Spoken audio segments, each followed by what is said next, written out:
நானும் பூஜாவும் வேணான்னு தானே அவ வந்தா. அவ இஷ்டம் போல அவ வாழ்க்கையை பார்த்துக்கிட்டோம். நான் எந்த டிஸ்டர்பும் பண்ண மாட்டேன். மேக்னா செஞ்ச தப்ப உணர்ந்து தானே பூஜாவோட அம்மா நான் தானே இவ்வளவு பெரிய சபையில எல்லாரும் முன்னாடியும் சொல்லியிருக்கா. அவளை நீங்க அப்படியே விட்டுட்டு போக முடியாது சந்தோஷ். மகா, அது அடுத்த பிரச்சனை. முதல் பிரச்சனைக்கு பதில் தெரியணும்ல. இங்க பாதிக்கப்பட்டு நிக்கிறது சந்தோஷம் பூஜாவை மட்டும் இல்ல, நம்ம கதிர் வாழ்க்கைக்கு என்ன பதில்? புருஷனையும் குழந்தையும் வச்சுக்கிட்டு எதுக்கு கதிரை கல்யாணம் பண்ணிக்க சம்மதிச்சா? இந்த கல்யாணம், புருஷன், குழந்தை இதெல்லாம் தேவையில்லாத பொறுப்புன்னு தப்பா நினைச்சிட்டேன். சுதந்திரமா வாழணும்னு நினைச்சேன். ஆனா அப்பா பணம் தர மாட்டேன்னு சொல்லிட்டாரு. கல்யாணம் பண்ணிக்கிட்டா பணம் கிடைக்கும்னு சொன்னாரு. அதனால கதிரை கல்யாணம் பண்ணிக்கிட்ட பணம் கைக்கு வந்ததும் கதிரை விட்டு விலகிடலான்னு நினைச்சேன். அடிப்பாவி,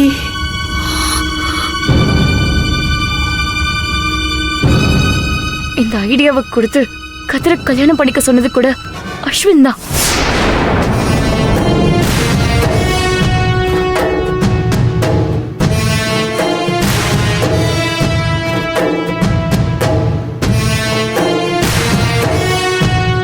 மைக்னா, இப்ப எதுக்கு தேவையில்லாம ஏன் மேல பழிய போடுற? நீ மாட்டினதுக்கு நான் பலிகடாவா? ஏய் நடிக்காதடா. இதோட மொத்த மாஸ்டர் பிளானும் உன்னோட தான். மேக்னாங்கிற ராக்கெட் உன் வீட்டுக்குள்ள வரும், உன் குடும்பமே வெடிச்சு செதறும்னு என்கிட்டயே சவால் விட்டு வந்தானே நீ.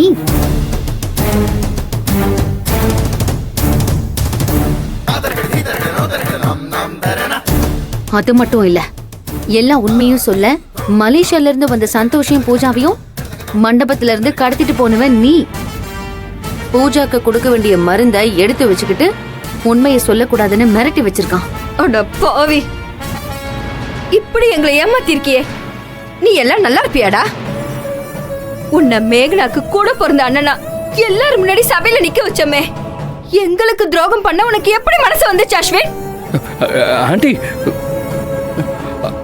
அவ பிளான் பண்ணி எல்லாரும் குழப்பி விட்டுட்டு இருக்கா. நான் ஒன்னும் அக்யூஸ்ட் இல்ல இங்க. இல்ல போய், இவன் தான் என்னையும் பூஜாவையும் கடத்தினான். மருந்து இவன் கிட்ட தான் இருக்கு. கொஞ்ச நேரத்துக்கு முன்னாடி வரைக்கும் கூட பாக்கெட்டை தொட்டு தொட்டு என்ன மிரட்டிட்டு இருந்தான். எப்படியாச்சும் அந்த மருந்து மட்டும் வாங்கி கொடுத்துருங்க, அது போதும் எனக்கு. என் பொண்ணோட உயிர் தாங்க எனக்கு முக்கியம். Shut up, Santhosh. மகா, ரொம்ப ரொம்ப புத்திசாலித்தனமா பிளான் பண்ணிருக்க. ஆனா உன் வேலை எதுவுமே இங்க நடக்காது.